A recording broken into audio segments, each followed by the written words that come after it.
बिस्मिल्लाहिर्रहमानिर्रहीम। अस्सलाम वालेकुम। गुड इज़ न्यू विजारिश में वेलकम। आज मैं आप लोगों के लिए कड़ी पकौड़ा की बहुत ही ज़बरदस्ती और आसान सी रेसिपी लेके आई हूँ जो कि बहुत ही मज़ेदार है। इस रेसिपी में मैं आज की इस वीडियो में मैं आप लोगों के साथ कुछ ट्रिक्स और टिप्स शेयर करूँगी ताकि आपकी कड़ी बहुत ही ज़्यादा मज़ेदार बने। आप लोगों ने ये वीडियो लास्ट तक लाजमी देखनी है। सबसे पहले मैंने लिया है हाफ़ के जी दही।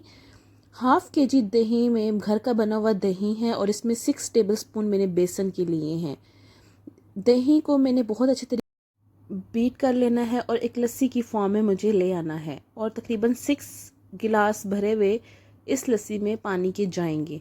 और मैंने थोड़ा सा बेसन को पानी डाल के थोड़ा सा घोल लिया है और इस बेसन के मिक्सचर को मैं लस्सी में ऐड करूँगी और बहुत अच्छे तरीके से बीट कर लूँगी ताकि गुठलियाँ टूट जाएं और लस्सी मेरी परफेक्ट एक लस्सी की शेप में आ जाए।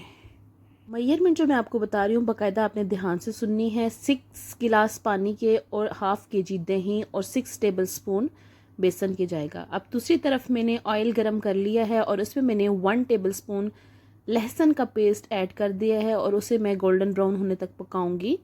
और इसमें हाफ़ टी स्पून मैंने इसमें ऐड किया है धनिया पाउडर। इन दोनों का कलर चेंज हो जाएगा। जब लहसुन और धनिया पाउडर का कलर चेंज हो जाएगा तो मैं इसमें हरी मिर्चें ऐड करूँगी और 1 मिनट तक हरी मिर्चों को मैं इसमें ऑयल में पकाऊंगी। और उसके बाद मुझे एक बड़े साइज़ का टमाटर मैंने रफली कट करके इसमें ऐड कर दिया है। टमाटर ऐड करने के बाद सारे मैं मसाला जात इसमें ऐड करूँगी जिसमें हाफ़ टेबल स्पून नमक, हाफ़ टेबल स्पून रेड मिर्चों का पाउडर, रेड चिली पाउडर, इसी तरह हाफ़ टी स्पून मैंने इसमें हल्दी ऐड किया है। हल्दी मैंने इसका एक बहुत अच्छा सा येलो सा कलर देने के लिए ऐड की है। 1 टेबलस्पून मैंने कसूरी मेथी इसमें ऐड की है।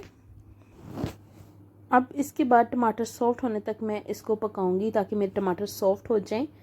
और उसके बाद मैं लस्सी ऐड करूंगी। लस्सी जो मैंने बेसन डाल के बनाई थी वही ऐड करनी है और इसको मुसलसल चम्मच हिलाते रहना है। जब तक बॉयल ना आए आप लोगों ने चम्मच हिलाते रहना है ताकि कोई लस्सी वगैरह मेरी फिट ना जाए और गुठलियाँ वगैरह ना बन जाए। मुसलसल चम्मच हिलाते रहने के बाद जब एक बॉयल आएगा फिर आप चम्मच छोड़ सकती हैं, साइड पे रख सकती हैं और दूसरी तरफ आप पकोड़े बना सकती हैं। और जो जो टिप्स मैं आप लोगों को बता रही हूँ आप लोगों ने लाजमी फॉलो करने हैं तो यकीन माने आपकी कड़ी बहुत ही मज़ेदार बनेगी। पकोड़े जब मैं दूसरी तरफ बना लूँगी, पकोड़े मैंने एकदम से नहीं डालने, मैंने पकोड़ों को पहले बना के ठंडा कर लेना है। ठंडा करने के बाद मैंने इसको अपनी कढ़ी में ऐड करना है। अगर आप गरम गरम पकोड़े ऐड करेंगे तो आपके पकोड़े टूट सकते हैं और कड़ी मज़ीद थिक हो सकती है। ऑलरेडी जितना मैंने बेसन ऐड किया है इतनी थिकनेस कड़ी में काफ़ी होती है। दूसरी तरफ मैं फ्राई पैन में तड़का तैयार कर रही हूँ जो मैं कड़ी के ऊपर लगाऊंगी। ये है जी ज़ीरे का तड़का। मैंने 1 टेबलस्पून ज़ीरा ऐड किया है और ज़ीरे को मैंने इतना पका लेना है कि ज़ीरे का कलर टोटली चेंज हो जाए। उसके बाद आप रेड मिर्चें या हरी मिर्चें या कोई भी मिर्चें लेके आप तड़के में ऐड कर सकती हैं। कोई नमक मिर्चें कम हो तो आप तड़के में ऐड करके कड़ी में ऐड कर सकती हैं ताकि आपके सारे स्पाइसेस इक्वल हो जाएं। अब मैंने फटाफट 1 टेबलस्पून कसूरी मेथी ऐड करके फटाफट से ऊपर से ढक्कन कवर कर दिया है ताकि ज़ीरे का और कसूरी मेथी का फ्लेवर कड़ी के अंदर एब्जॉर्ब हो जाए। ये जी है फाइनल लुक। उम्मीद है कि आपको रेसिपी अच्छी लगी होगी। मिलते हैं अपनी अगली वीडियो में। Thanks for watching.